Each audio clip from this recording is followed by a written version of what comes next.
नमस्कार मित्रांनो, बजेट म्हणजे अर्थसंकल्पाचे टप्पे आपण वेगवेगळे बघतो आहे. आपण चौथ्या टप्प्यावर होतो मागच्या व्हिडिओमध्ये. ओके, कोणता टप्पा बघा. पहिला टप्पा आपला होता बजेटचं प्रेझेंटेशन. ओके, म्हणजे बजेट मांडणे, पहिला टप्पा. दुसरा टप्पा काय होता की त्याच्यावर सर्वसाधारण चर्चा. नंतर तिसरा टप्पा होता तो म्हणजे विभागीय समित्यांकडे ज्या अनुदानाच्या मागण्या आहेत त्यांच्या तपशीलवार चर्चेसाठी जाणं, त्यांचा अहवाल येणं, आणि मग तो अहवाल आल्यानंतर अनुदानाच्या मागण्यांवर लोकसभेमध्ये चर्चा, या स्टेजवर आपण आलेलो होतो.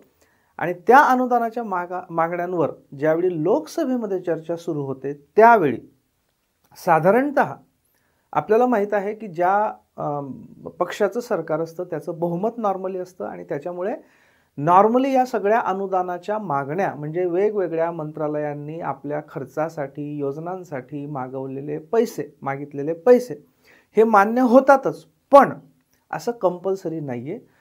या अनुदानाच्या ज्या मागण्या आहेत याच्यामध्ये जर लोकसभेला असं वाटलं की कपात झाली पाहिजे किंवा ही अनुदानाची मागणी मान्यच नाही झाली पाहिजे, तर वेगवेगळे ही जी नापसंती आहे किंवा अमान्यता आहे ही दर्शवण्यासाठी लोकसभेच्या सदस्यांना कपात प्रस्ताव मांडता येतात. यांना आपण इंग्लिशमध्ये म्हणतो cut motions. Okay, cut motions, कपात प्रस्ताव मांडता येतात. आता या कपात प्रस्तावांचे प्रमुख वेगवेगळे प्रकार कोणते आणि त्या प्रकाराने नेमकं काय दर्शवलं जातं हे आपल्याला अगदी क्लिअर कट माहिती असलं पाहिजे. सो अनुदानाच्या मागण्यांमध्ये कपात सुचवण्यासाठी 3 प्रकारचे कपात प्रस्ताव असतात. पहिला कपात प्रस्ताव आपण बघूया, तो म्हणजे काटकसर कपात प्रस्ताव किंवा इकॉनॉमी कट मोशन. ओके, काटकसर. इकॉनॉमी बघा, इकॉनॉमी या शब्दाचा जो इंग्लिश अर्थ आहे तो एक अर्थ जर आहे इकॉनॉमी म्हणजे अर्थव्यवस्था, दुसरा अर्थ आहे इकॉनॉमी म्हणजे काटकसर. म्हणजे असं बघा, एखादं वाक्य जर तुम्ही असं म्हटलं की we should exercise economy in our spendings, म्हणजे याचा अर्थ आपण आपल्या खर्चामध्ये काटकसर केली पाहिजे. ओके, तर इकॉनॉमी या शब्दाचा इंग्लिशमधला दुसरा एक अर्थ आहे तो म्हणजे काटकसर. Okay, so economy cut motion म्हणजे काटकसरीचा कपात प्रस्ताव. ओके, मग याच्यावरनं आपल्याला नावावरूनच कळतं की समजा लोकसभेच्या सदस्यांना, एखाद्या सदस्याला किंवा काही सदस्यांना असं वाटत असेल की अमुक एक मंत्रालयाला दिले गेलेली प्रस्तावित केलेलं अनुदान म्हणजे डिमांड फॉर ग्रांट, किंवा एखाद्या विशिष्ट योजना असेल त्या मंत्रालयाची किंवा एखादी सेवा असेल त्याच्याशी रिलेटेड जे अनुदान मागितलं जात आहे हे या अनुदानामध्ये काटकसर करणं गरजेचं आहे, थोडा कमी पैसा वापरणं गरजेचं आहे, असं जर वाटत असेल तर त्यावेळी हा कपात प्रस्ताव वापरला जातो.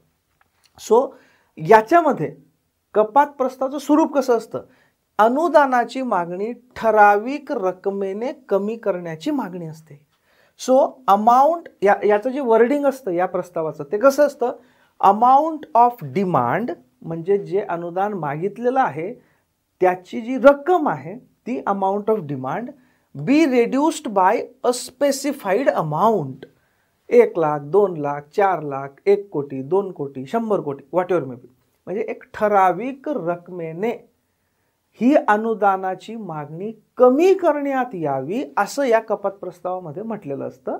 आणि का कमी करण्यात यावी, एका ठराविक रकमेने, अ स्पेसिफाईड अमाऊंट किंवा अ पर्टिक्युलर अमाऊंट, याच्याने का कमी करण्यात यावी, कारण या अनुदानाच्या मागणीमध्ये काटकसर करणं गरजेचं आहे, म्हणून ती काटकसर करण्यासाठी ते विशिष्ट अमाऊंटने कमी करण्यात यावी मागणी, असं याचं वर्डिंग असतं या कपात प्रस्तावाचं. ओके, आता जसं मी तुम्हाला म्हटलं, समजा एखादं मंत्रालय, आपण असं समजूया की काहीतरी सांस्कृतिक मंत्रालय आहे आणि सांस्कृतिक मंत्रालयाने काहीतरी मागणी केलेली आहे 1000 कोटींची. ओके, 1000 कोटींची मागणी केलेली आहे. जर असं वाटत असेल की सांस्कृतिक मंत्रालयाला जे 1000 कोटी रुपये दिले गेलेले आहेत हे कमी केले पाहिजेत, याच्यात काटकसर केली पाहिजे, ओके, तर याच्यात कमीत कमी 150 कोटी कमी केले पाहिजेत. लमसम जे सांस्कृतिक मंत्रालयाला दिलेले 1000 कोटी आहेत, मागितलेले 1000 कोटी आहेत, याच्यातनं लमसम 150 कोटी कमी करण्यात यावे असं असू शकतं. So either a lump sum reduction म्हणजे अख्ख्या सगळ्याच्या सगळ्या मंत्रालयाच्या सगळ्या मागितलेल्या अनुदानातनं एक विशिष्ट रक्कम कमी करणे, लमसम रिडक्शन, किंवा omission or reduction of an item in the demand. म्हणजे काय, म्हणजे असं की समजा हे सांस्कृतिक मंत्रालयाने 1000 कोटी रुपये मागितले असतील, त्याच्यातले समजा हे 1000 कोटी समजा 4 गोष्टींसाठी मागितलेले असतील असं आपण समजूया. एक की भारताच्या बाहेर सांस्कृतिक कार्यक्रम जिथे जिथे भारतीय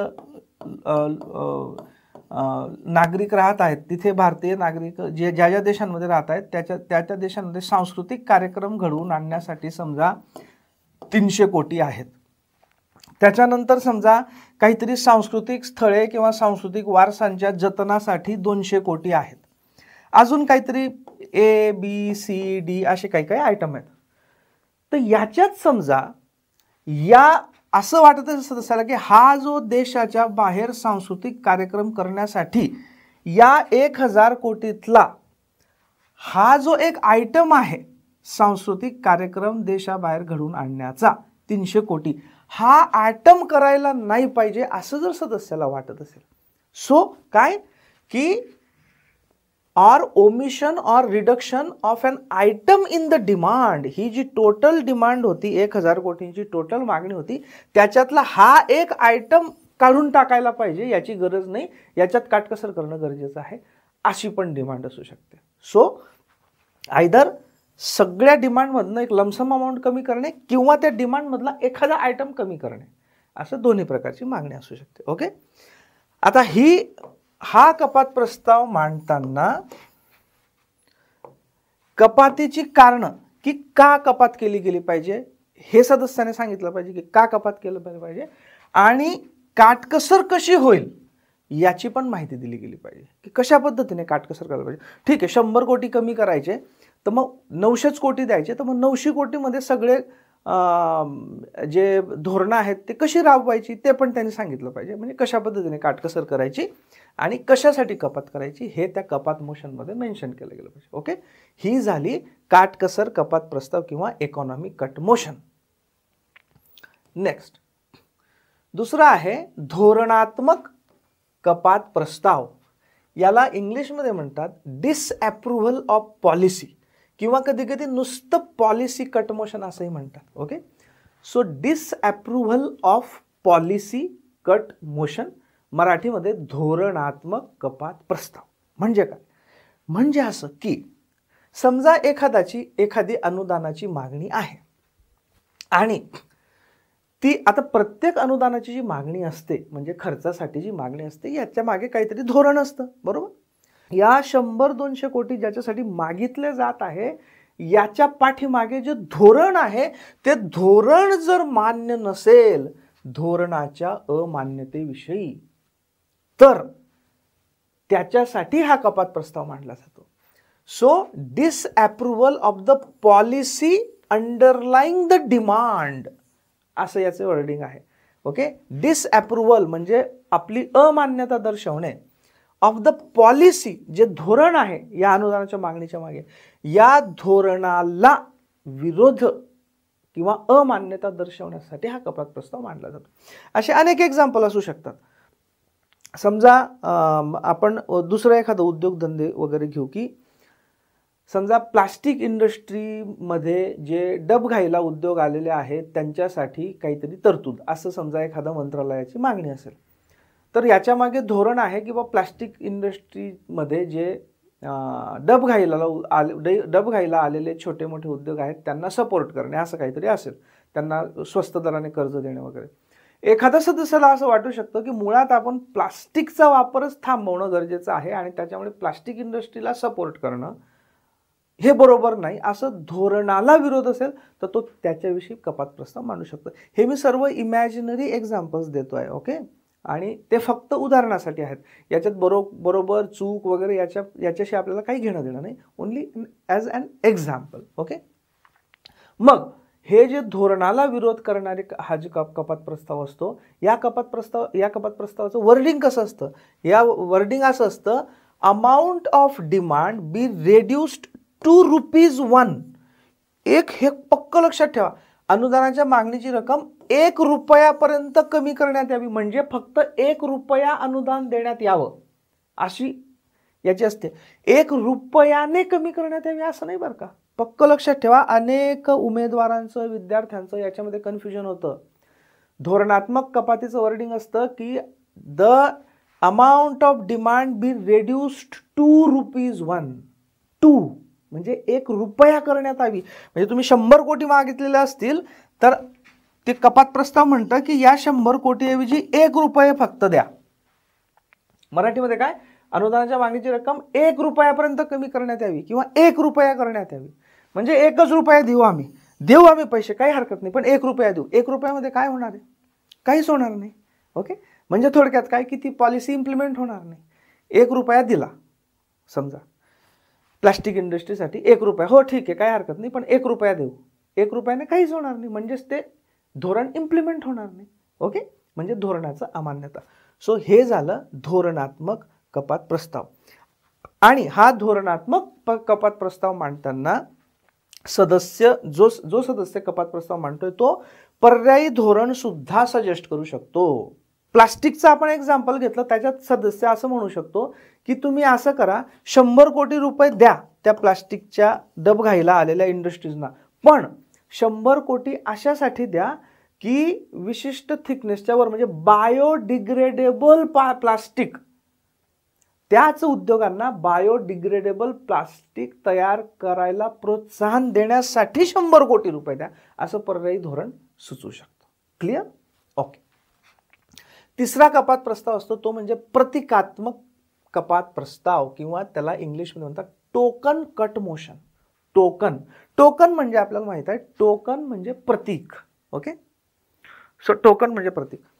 भारत सरकारच्या जबाबदारीच्या क्षेत्रात येणाऱ्या, इथे ऱ्या आहे हे करेक्ट करून घ्या, येणाऱ्या एखाद्या प्रश्नाला लोकसभेसमोर व देशासमोर आणण्यासाठी हा मानला जातो. म्हणजे इथे बघा, इथे ऍक्च्युली त्या डिमांड ऑफ ग्रँटचा काही संबंध नाही आहे, पण एखादं असं क्षेत्र आहे, एखादा असा प्रश्न आहे जो भारत सरकारच्या अधिकार क्षेत्रात येतो, म्हणजे भारत सरकारचा त्याच्यावर अधिकार आहे अशा एखाद्या क्षेत्राशी रिलेटेड एखादा प्रश्न आहे, तो हायलाईट करायचा आहे, तो हायलाईट केला जातो या टोकन कपात प्रस्तावाने.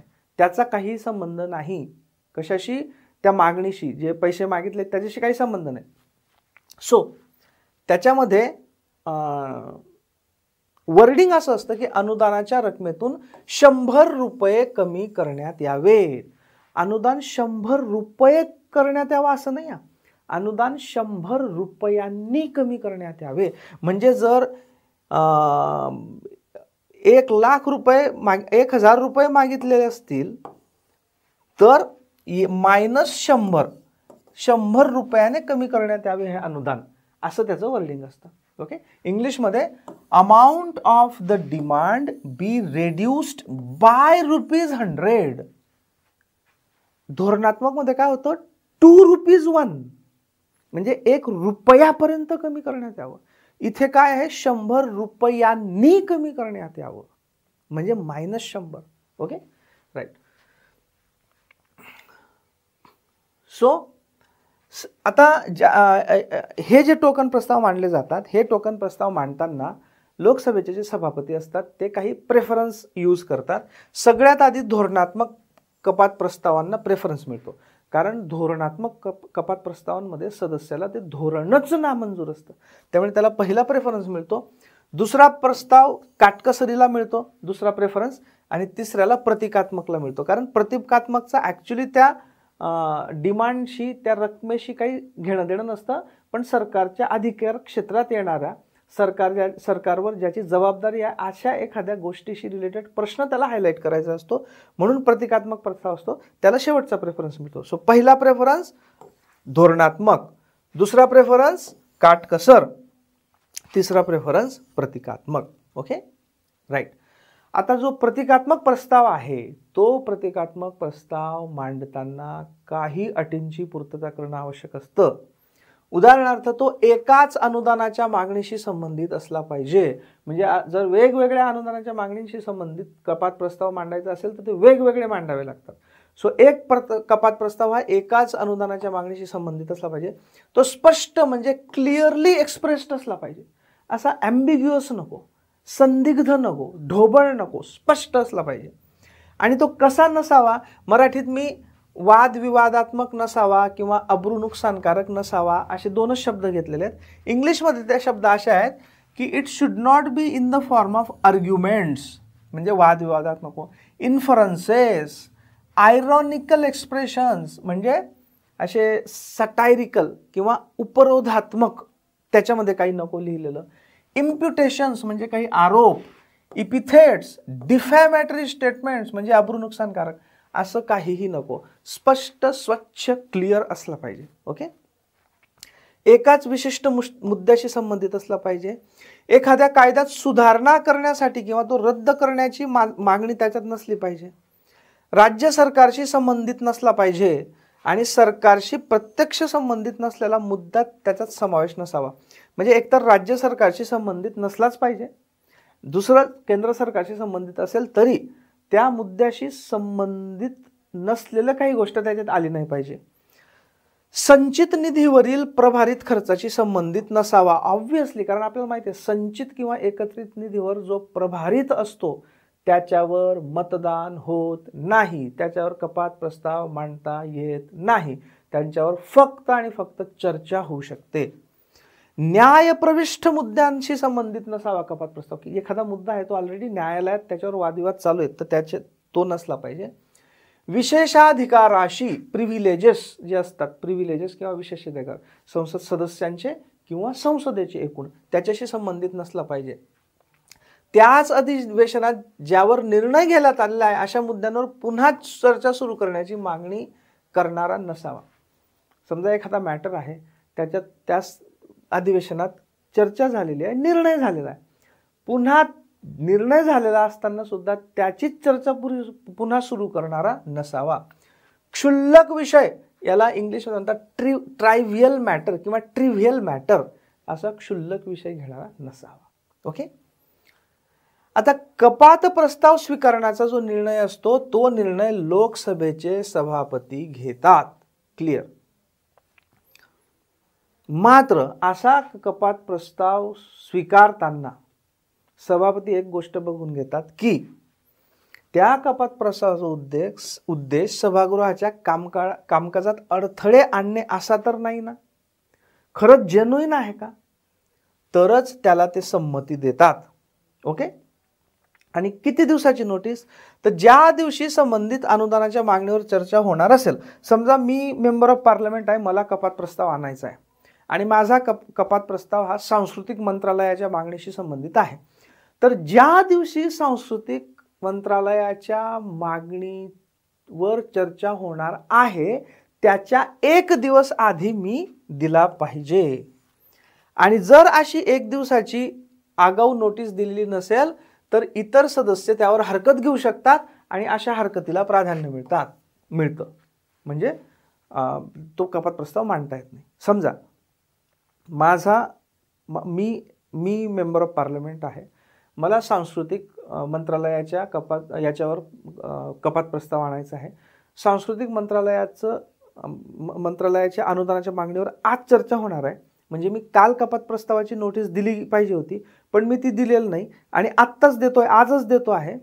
आणि जर तुम्ही पण मेंबर ऑफ पार्लमेंट आहात, तुम्ही जर माझ्यावर ऑब्जेक्शन घेतलं की नाही या संदीप साळुंखेंनी काल दिली पाहिजे होती नोटीस कपात प्रस्तावाची, यांनी काल दिलेली नाही, त्यामुळे आम्ही हरकत घेतो की हा कपात प्रस्ताव स्वीकारण्यात येऊ नये, तर तुमच्या हरकतीला प्राधान्य मिळेल आणि मला अलाउ होणार नाही. ओके. राईट. अच्छा, कपात प्रस्ताव जर लोकसभेने स्वीकारला तर मग सरकारवर लोकसभेचा विश्वास नाही असा त्याचा अर्थ असतो आणि त्याच्यामुळे सरकारला राजीनामा देणं भाग पडू शकतं. कारण काय, अनुदानाच्या मागण्या कोणी मांडलेल्या असतात, सरकारने. जर सरकारनेच मांडलेल्या अनुदानाची मागणीवर कपात प्रस्ताव मंजूर होऊन गेला म्हणजेच याचा अर्थ काय की सरकारच्या बाजूच्या लोकांनी सुद्धा सरकारच्या विरोधात, सरकारच्या अनुदान मागणीच्या विरोधात मतदान केलं असं होतो. याचाच अर्थ सरकारने संसदेचा लोकसभेचा विश्वास गमावला आहे असं होतो आणि त्याच्यामुळे कपात प्रस्ताव जर स्वीकार झाला तर सरकारला राजीनामा द्यावा लागू शकतो. पण नॉर्मली असं होत नाही कारण बहुमत असतं. गिलोटिन आपण ऑलरेडी बघितलेलं आहे. कशामध्ये बघितलेलं आहे जर तुम्हाला आठवत असेल तर क्लोजर मोशनमध्ये, समापन प्रस्तावामध्ये. गिलोटिनचं मी तुम्हाला चित्र पण दाखवलं होतं. खटकन ते शरीराचे 2 तुकडे करणारा गिलोटिन म्हणजे काय. इथे मग बघा, या ज्या अनुदानाच्या मागण्या असतात, आता तुम्हाला माहित आहे की अनुदानाच्या 30-40 एवढ्या मंत्रालयांच्या मागण्या असतात. त्यांच्यावर एक चर्चा होते. मात्र अशी चर्चा जर चालू राहिली तर ती 1 वर्षभर पण चालू राहील आणि अर्थसंकल्प पासच होणार नाही. म्हणून काही ठराविक दिवस दिलेले असतात अनुदानांच्या मागण्यांवरच्या चर्चेसाठी. समजा आपण समजू की 20 दिवस दिलेले होते. समजा 20 दिवस संपले, आज 20वा दिवस आहे. 20 दिवस दिलेले होते अनुदानांच्या मागणीवर चर्चा करायला, आज 20वा दिवस आहे. आतापर्यंत समजा 4च मंत्रालयांच्या अनुदान मागण्यांवर चर्चा झालेली आहे. पण 20 दिवस संपले तर लोकसभेचे सभापती या शेवटच्या दिवशी, म्हणजे जो शेवटचा दिवस ठरलेला होता चर्चेचा आजचा, लोकसभेचे अध्यक्ष हे उर्वरित सर्व मागण्या चर्चेविना मतदानाला टाकतात. समजा 4 मंत्रालयांच्या मागण्यांवर चर्चा झालेली होती आणि 20 मंत्रालयांच्या मागण्यांवर चर्चा बाकी होती. मग ती चर्चा झालेली नाही तरी सुद्धा समजा आपण असं समजू की 24 डिपार्टमेंटच्या मागण्या होत्या, 4 डिपार्टमेंटच्या मागण्यांवर चर्चा झाली होती. पण आज 20वा दिवस आहे, शेवटचा दिवस. 20 म्हणजे मी एक्झाम्पल घेतोय, शेवटचा दिवस आहे. आता लोकसभेचे सभापती ते ज्यांच्यावर चर्चा झालेली आहे ती 4 मंत्रालयाच्या मागण्या आणि ज्यांच्यावर चर्चा झालेली नाही त्या 20 मंत्रालयांच्या पण मागण्या, अशा 24च्या 24 मंत्रालयांच्या अनुदानाच्या मागण्या डायरेक्ट मतदानाला टाकून देतील. याला म्हणतात गिलोटिन. ओके. अशा वेळी मंत्री सभागृहात हजर असणं गरजेचं असतं कारण सदस्यांनी जर काही प्रश्न विचारले तर त्यांच्या प्रश्नांची उत्तरं देता येतील आणि गिलोटिनमुळे अनुदानाच्या मागण्यांवरील चर्चा संपुष्टात येते. सो शेवटच्या दिवशी गिलोटिन करून सर्व अनुदान मागण्या चर्चेला मतदानाला टाकल्या जातात आणि अनुदानाच्या मागण्यांवरचं मतदान संपतं. म्हणजे जी चौथी स्टेप होती ती संपली. ओके. पहिली स्टेप होती बजेट मांडला गेला, दुसऱ्या याच्यामध्ये सर्वसाधारण चर्चा झाली, मग विभागीय स्थायी समित्यांनी त्याच्यात तपशीलवार चर्चा केली, मग त्यांचा अहवाल आल्यावर अनुदानांच्या मागण्यांवर चर्चा आणि मतदान झालं आणि मग आपण वळतो 5व्या स्टेजकडे. आता इथे काय झालं, अनुदानाच्या मागण्या समजा सगळ्या मान्य झाल्या. मग मी मागच्या वेळी सांगितलं तुम्हाला अनुदानाच्या मागण्या मान्य झाला म्हणजे काय, म्हणजे असं की त्या 24 मंत्रालयांना तेवढा त्यांच्यासाठी जो दिलेला खर्च होता, समजा 100 रुपये आपण धरू, 100 कोटी धरू, 24 मंत्रालयांना 100 कोटी रुपये या पुढील वर्षात देण्यात यावे याला लोकसभेने मान्यता दिली, संमती दिली. पण आता या प्रत्येक मंत्रालयाला ते 100 कोटी रुपये वापरण्यासाठी संचित निधीमधनं जे काढायचे आहेत प्रत्यक्षात त्याची परवानगी मिळण्यासाठी काय मांडावं लागतं, विनियोजन विधेयक. त्याला म्हणतात अप्रोप्रिएशन बिल. तर हे विनियोजन विधेयक मांडून त्याच्यावर वोटिंग म्हणजे मतदान घेणे ही असते 5वी स्टेप. ओके. बघा, घटनेचं कलम 114(3) याच्यामध्ये काय म्हटलेलं आहे. मग आता आपल्याला असं वाटेल की बाबा झालं ना, संसदेने मंजूर केलं, परत हे विनियोजन विधेयक कशासाठी मांडायचं. याचं जे जेनेसिस आहे, याचं जे मूळ आहे ते आहे घटनेच्या कलम 114(3) मध्ये. घटनेच्या कलम 114(3) मध्ये असं म्हटलेलं आहे की भारताच्या संचित निधीतून कोणतेही पैसे कायद्याने केलेल्या विनियोजना व्यतिरिक्त काढता येत नाहीत. विनियोजन म्हणजे अप्रोप्रिएशन. अप्रोप्रिएशन म्हणजे वापरणे, यूज करणे, इस्तेमाल करणं. ओके. सो त्याच्यासाठी विनियोजन करावं लागतं, म्हणजे अप्रोप्रिएशन बिल म्हणजेच विनियोजन विधेयक पास करावं लागतं. बघा, लोकसभेत अनुदाने मंजूर होणं म्हणजे काय की संबंधित मंत्रालयाला दिलेली रक्कम पुढील आर्थिक वर्षात खर्च करण्याची फक्त संमती मिळणं. पण हे पैसे भारताच्या संचित निधीतून प्रत्यक्ष मिळवण्यासाठी किंवा काढण्यासाठी संसदेची संमती आवश्यक, त्याच्यासाठी विनियोजन विधेयक मांडलं जातं, हे आपण पाहिलंच आहे. ओके, मग ज्यावेळी अनुदानांच्या मागण्यांवर मतदान झालं की त्याच्यानंतर मग हे विनियोजन विधेयक मांडलं जातं. ओके, मग संचित निधी, आता विनियोजन विधेयकामध्ये 2 गोष्टींचा समावेश असतो. कोणत्या 2 गोष्टी? एक म्हणजे संसदेमध्ये संमत झालेल्या अनुदानाच्या मागण्या, म्हणजे या सगळ्या अनुदानाच्या मागण्या ज्या आपण मागच्या स्टेपमध्ये बघितल्या. ओके, सगळ्या मंत्रालयांच्या. आणि तर यांच्यावर तर मतदान झालं होतं, पण आणखी एक गोष्ट होती. कोणती? आणखी एक गोष्ट अशी असते की ज्याच्यावर मतदान होत नाही, संचित निधीवरचा प्रभारित खर्च, म्हणजे राष्ट्रपतींचा पगार, त्यांच्या कार्यालयाचा पगार, सर्वोच्च न्यायालयाचे न्यायाधीश, महालेखापाल वगैरे वगैरे, तो जो प्रभारित खर्च होता त्याच्यावर मतदान नाही झालं. ओके, पण तो पण तर काढायचाच आहे ना. ओके, तर तो संचित निधीवरचा प्रभारित खर्च. ओके, याच्यावर लोकसभेत मतदान नाही झालं, पण तो काढण्यासाठी मात्र विनियोजन विधेयक लागेल. ओके, तर अशा पद्धतीने या विनियोजन विधेयकामध्ये ज्या संमत झालेल्या अनुदानच्या मागण्या असतात त्या पण असतात आणि भारताच्या संचित निधीवरला प्रभारित खर्च पण असतो. Okay, right. आता हे विनियोजन विधेयक ज्यावेळी पास केलं जात आहे, याच्यावर वोटिंग होते, त्यावर संमत झालेल्या अनुदानाच्या रकमेत बदल होईल असं कुठलीही सुधारणा मांडता येत नाही, कारण ऑलरेडी मान्य केलेलं अनुदान मागण्यांमध्ये झालंय सगळं, तर परत काही चेंज करता येणार नाही. सो कुठल्याही अनुदानाच्या रकमेत बदल करता येणार नाही.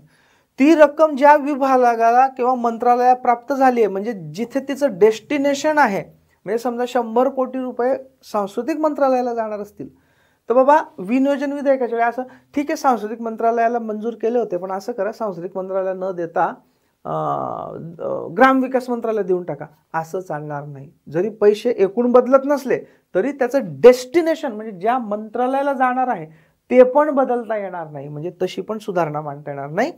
आणि संचित निधीवरचा प्रभारित खर्चाच्या रकमेत बदल होईल हे पण करता येणार नाही, हे तर एनिवेज करता येत नाही प्रभारित खर्चाच्या बाबतीत. ओके, तर अशा कुठल्याही सुधारणा विनियोजन विधेयकाच्या वेळी मांडता येत नाही.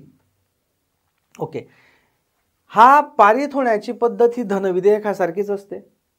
ओके, मग धनविधेयकामध्ये आपल्याला माहित आहे की ते लोकसभेतच मांडता येतं, राष्ट्रपतींच्या शिफारसीने मांडता येतं, राज्यसभेला काही अधिकार नसतात वगैरे वगैरे. ओके, ठीक. मग नंतर राष्ट्रपतींची संमती मिळते, मग त्याचं रूपांतर विनियोजन कायद्यात म्हणजे ॲप्रोप्रिएशन ॲक्टमध्ये होतं. मग हा कायदा संमत झाला, विनियोजन विधेयक संमत झालं की मग प्रत्येक मंत्रालय भारताच्या संचित निधीमधनं ते पैसे काढू शकतं. मग बघा, विनियोजन कायदा जोपर्यंत झाला या 5व्या स्टेपमध्ये, तोपर्यंत बराच कालावधी गेला की नाही मधल्या काळात, ती चर्चा, मतदान वगैरे वगैरे. या मधल्या काळात त्या मंत्रालयाला चालवायचं कसं? त्यांना पैसे पाहिजेत. मग त्याच्यासाठी संचित निधीतनं रक्कम काढू शकत नाहीत हा कायदा पास होईपर्यंत. आणि विनियोजन विधेयक संमत होण्यासाठी बऱ्याचदा खूप कालावधी लागतो, म्हणून लेखानुदानाची तरतूद केलेली असते. वोट ऑन अकाउंट मधल्या काळामध्ये खर्च, सगळ्या मंत्रालयांचा खर्च भागवण्यासाठी, ते आपण पुढे बघणारच आहोत. Okay, right. मग 5वी स्टेप पण झाली, विनियोजन विधेयक पण पास झालं. आता बघा, विनियोजन विधेयकाने सरकारला काय अधिकार मिळाला? जो खर्चाचा भाग आहे अर्थसंकल्पातला, की आम्हाला या मंत्रालयाला इतका खर्च पाहिजे, त्या मंत्रालयाला इतका खर्च पाहिजे, खर्चाचा भाग आता मान्य होऊन गेला. मग आता काय राहिलं? जमेचा भाग राहिला, महसूल, इन्कम. राईट. तो जो जमेचा भाग आहे त्याच्यासाठी फायनान्स बिल मांडलं जातं, त्याला म्हणतात वित्तीय विधेयक. याच्यामध्ये सरकारच्या कर प्रस्तावाचा समावेश असतो. विनियोजन विधेयकामध्ये खर्च करायचं होतं सगळ्यांना, खर्चाचे पैसे मंजूर झाले, आता जमा मंजूर करायची आहे. जमा कुठून येते सरकारला? करामधून येते मेनली. मग ते कर प्रस्ताव असतात फायनान्स बिलमध्ये. हे आमच्या डिपार्टमेंटचं मेनली बिल असतं, म्हणजे इन्कम टॅक्स, कस्टम्स वगैरे, GST वगैरे वगैरे. सो लोकसभेत साधारण अर्थसंकल्प मांडल्यानंतर लगेचच वित्त विधेयक मांडलं जातं, पण त्याच्यात चर्चा आणि मतदानासाठी हे विनियोजन विधेयकानंतर येतं. म्हणजे अर्थसंकल्प सोबतच लगेच मांडलं जातं, पण चर्चेसाठी मात्र हे इकडचं विनियोजन विधेयक पास झाल्यानंतर चर्चेला येतं. सो हे पण धनविधेयकासारखंच असतं, त्याच्यामुळे तीच प्रक्रिया. आता वित्तीय विधेयकामध्ये सुधारणा सुचवता येतात. ओके, कोणत्या? एखादा कर रद्द करणे किंवा एखादा कर कमी करणे. विनियोजन विधेयकात सुधारणा शक्य होत्या का? अजिबात नाही. आपण इथे बघितलेलं आहे, विनियोजन विधेयकामध्ये सुधारणा शक्य नव्हत्या खर्चाच्या बाबतीत. पण जे फायनान्स विधेयक आहे, वित्त विधेयक आहे, याच्यात सुधारणा होऊ शकतात, दुरुस्त्या होऊ शकतात. पण कोणत्या होऊ शकतात? कर रद्द करणे एखादा किंवा कमी करणे, एवढ्याच होऊ शकतात. ओके, सो हे झालं वित्तीय विधेयक. तर हे काय आहे? इन्कमच्या साईडचं आहे. विनियोजन विधेयक काय होतं? एक्सपेंडिचर साईडचं. ओके, इन्कम किंवा जमा किंवा महसूल याच्या बाबतीत आहे वित्त विधेयक. याच्यामध्ये कशाचा समावेश असतो? करांचा. आणि जे विनियोजन विधेयक होतं ते कशाचं होतं? ते होतं खर्चाचं, अनुदान मागण्यांचं. राईट?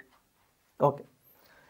आता एक ऍक्ट आहे, provisional collection of taxes act 1931, फार जुना ऍक्ट आहे. त्याच्यानुसार वित्तीय विधेयक म्हणजे हे जे फायनान्स बिल आहे, कर प्रस्ताव असलेलं, हे संसदेत मांडल्यापासून 75 दिवसांच्या आत पारित होणं आवश्यक असतं. पण 75 दिवस लक्षात ठेवा की साधारणतः 75 दिवसात ते पास केलं जातं. ओके, मग बघा, आपण बघितलं की वित्तीय विधेयक म्हणजे हे फायनान्स बिल.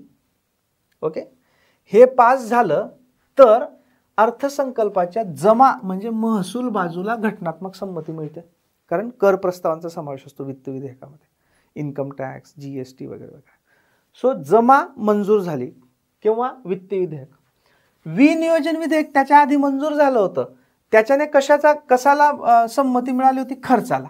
ओके, सो विनियोजन विधेयकाने खर्चाला संमती मिळाली, वित्तीय विधेयकाने जमाला संमती मिळाली, म्हणजे अर्थसंकल्पाचं प्रोसेस फिनिश झाली. कारण अर्थसंकल्पामध्ये काय असते?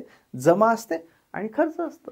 सो विनियोजन विधेयकाला मंजूर झाल्यानंतर खर्चाला संमती मिळाली, वित्तीय विधेयक मंजूर झाल्यावर जमेला संमती मिळाली. म्हणजेच काय? आणि वित्तीय विधेयक शेवटी पास झालं ना. सो वित्तीय विधेयक पारित झाल्यावर अर्थसंकल्प मंजूर होण्याची प्रक्रिया पूर्ण होते, कारण वित्तीय विधेयक हे सगळ्यात शेवटी होतं.